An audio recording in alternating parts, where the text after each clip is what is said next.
စင်ကာပူလိုသေးငယ်တဲ့ကျွန်းနိုင်ငံလေးကကမ္ဘာအဆင့်မီကျန်းမာရေးစောင့်ရှောက်မှုတွေဘလို့ပေးနေလဲသိချင်ပူပါသလား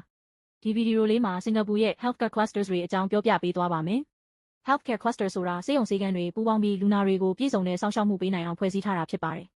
2019ခုနှစ်ကစပြီးနိုင်ငံကို3ပိုင်းပိုင်းပြီးကျန်းမာရေးစနစ်ကို cluster 3ခုနဲ့ဖွဲ့စည်းထားပါတယ်အရှေ့ပိုင်းမှာတော့ SingHealth အလယ်ပိုင်းမှာ National Healthcare Group အနောက်ပိုင်းကို National University Health System ဆိုပြီးတော့ပါ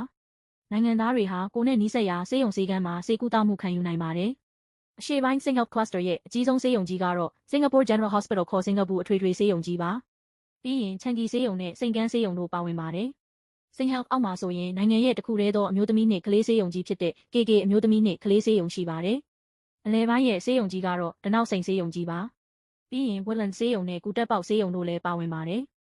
NHG ရဲ့အောက်မှာဆိုရင်နိုင်ငံရဲ့တစ်ခုတည်းသောစိတ်ကျန်းမာရေးဆေးရုံ Institute of Mental Health ရှိပါတယ်။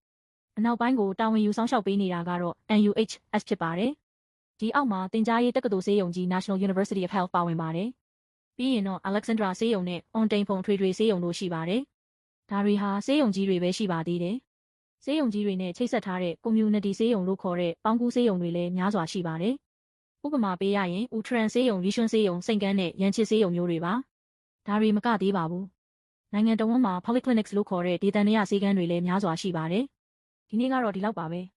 အဆုံးထိကြည့်ပေးလို့ကျေးဇူးတင်ပါတယ်စင်ကာပူနိုင်ငံနဲ့ပတ်သက်ပြီးဒီလိုမျိုးဗဟုသုတရစရာလေးတွေပြောပြပေးသွားမှာဖြစ်လို့ like နဲ့ subscribe လုပ်ခဲ့ပါဦး